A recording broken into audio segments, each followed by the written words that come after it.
I will continue to make sure that every security officer,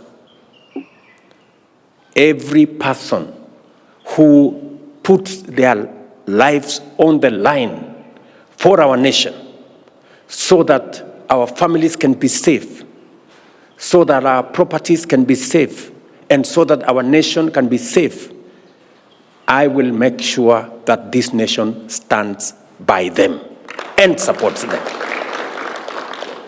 And I say this without fear of any contradiction, because without peace and security, without stability, we don't have a nation. It is just as simple as that.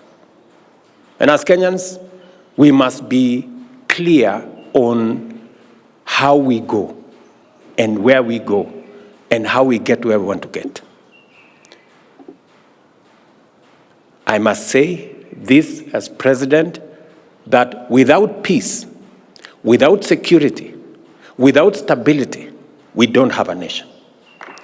The people who put their lives on the line to make sure that our families are safe, that our properties and nation is safe and stable, are our security agencies. As they put their lives on the line, we as a nation will support them. This administration will stand by them so that they can discharge their responsibilities within the law and make sure that our nation is safe. For the people who want to undermine, demean, try to intimidate our security agencies, I am telling them you're doing the wrong thing. Our security men and women deserve every support that we can muster for them to secure our nation. And we must work with them. And therefore, to every police officer, from the constable, the man on the beat, I give you my assurance that the government of Kenya will support you, will stand by you as you secure our nation and as you secure our country and keep our families safe and our properties safe. To our policemen and women, I want to say that as president, I am very proud of what our security agencies have been able to do to secure our nation, to secure our properties, and to make sure that our families can sleep in peace. And it is the reason why among my first assignments as president was to look at the terms of service and emoluments of our policemen, of our prisons, NYS, and serving police security officers in that space. We are making steady progress in improving the terms of service of our policemen and women, including all the other security agencies in prison, in NYS, and in the other sectors. And it is also the reason why I have taken the firm position that we must look after our policemen and women as they look after our families and our properties and securing our nation. It is the reason why even our housing program, I announced the other day that we are going to dedicate at least 20% of those housing programs to our policemen and women and our security men, our security agencies. Why? Because for a very long time, our policemen and women served and lived in very deplorable and dehumanizing conditions. And that is why we are now building additional facilities, more houses for our policemen and women, and giving them an opportunity to own homes like all other citizens. I ask of every citizen and every leader to respect our police and to support our police to make sure that they secure our country. We have sufficient infrastructure to make sure that this happens within the law. I am very proud of what our policemen and women have done in Haiti, for example. Kenya was chosen amongst many nations because we have a professional police service that works within the law, that operates within the parameters of the requirement of human rights, and to make sure that our nation is managed in a manner that respects the law, but makes sure that we are a stable, progressive, and democratic nation. So to IG and your team, you have my support 100% to secure this nation and to operate for all of us, every citizen. Nobody is above the law. None of us is above the law. You cannot intimidate the police. You cannot use force against the police, or insult, or threaten the police. You are threatening our nation. Because these are our frontline defenders of our rights as Kenyans and of the right of this nation to be peaceful and to be secure. So, ladies and gentlemen of the police force who are here today, of the police service who are here today, I want to give you my assurance that as you secure this nation is going to make sure that you are also safe and your families are safe. Kenya is a great sporting nation, and our Kenya police is the incubator, the powerhouse of sports in Kenya.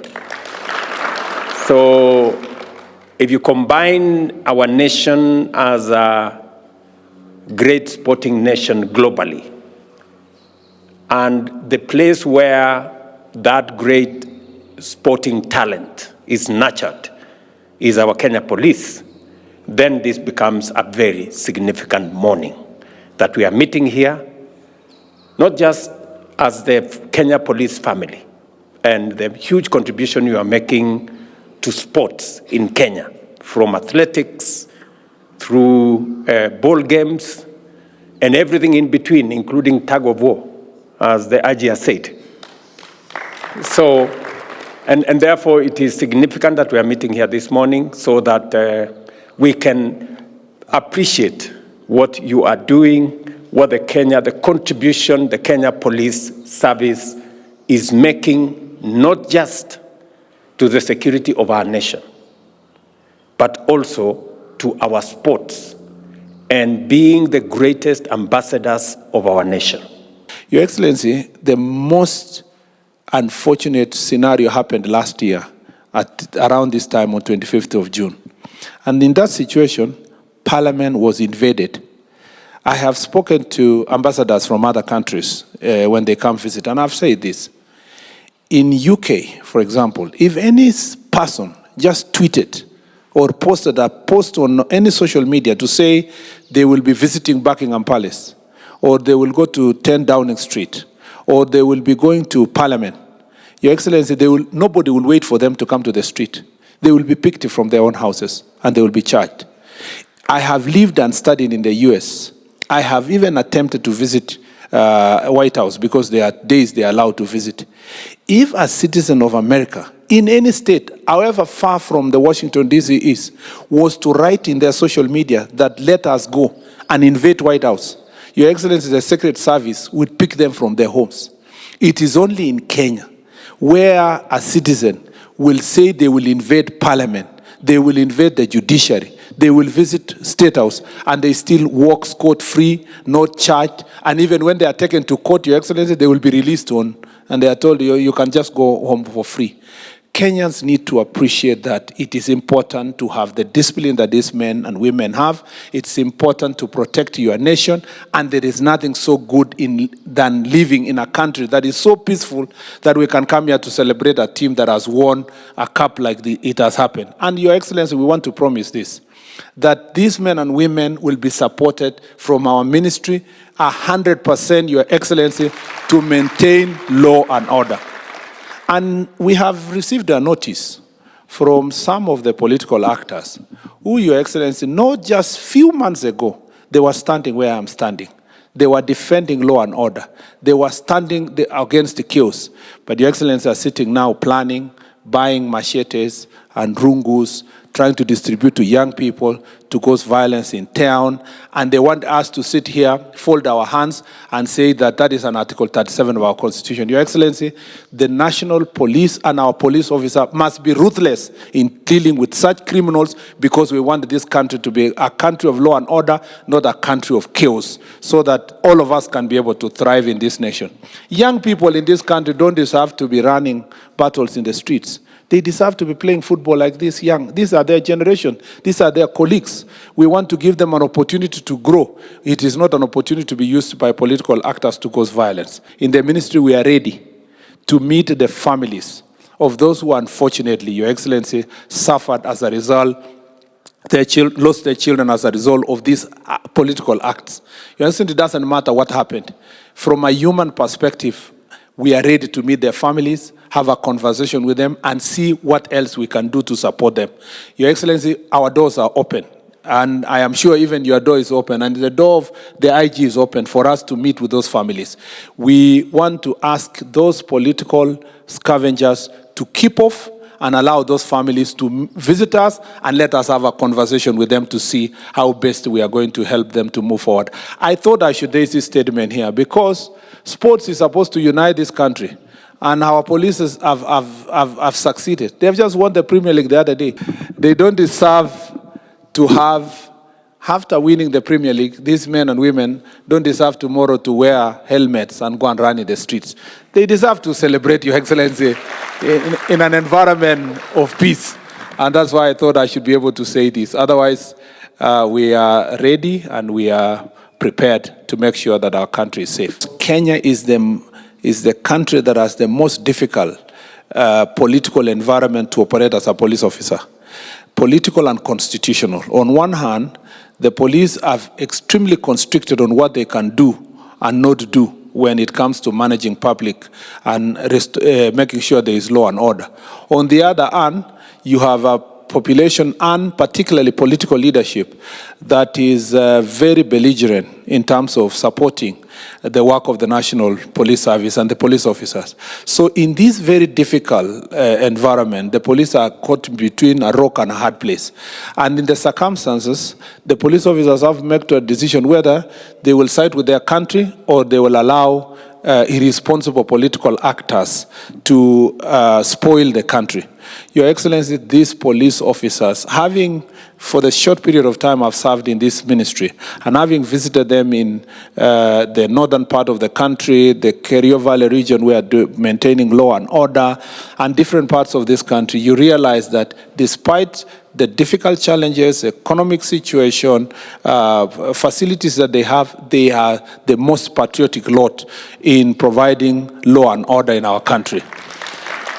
And Mr. President, if you hear the people who are speaking now about we want to come to the streets, we want to do mandamano and so forth, Your Excellency, you wonder what is the exact reason. You look at the reasons that have been provided. There have been situations where, unfortunately, in the course of this providing law and order, one or two unfortunate incidents have happened, and the law has been able to take its course.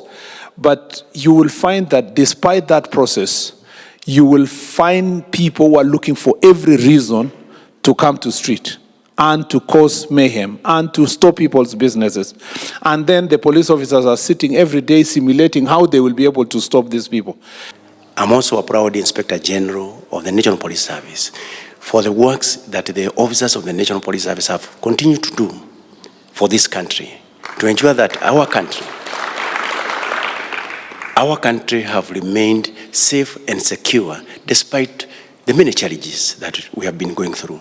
And I want to assure them that we stand with them, we support them, we want them to execute their mandate to ensure that our country remains safe from north to south, from east to the west. The Kenya country must remain the same. It is only the only country that we have here. That is our motherland. And I want our officers and I want to assure them to continue in that trajectory and ensure that our country remains safe and secure.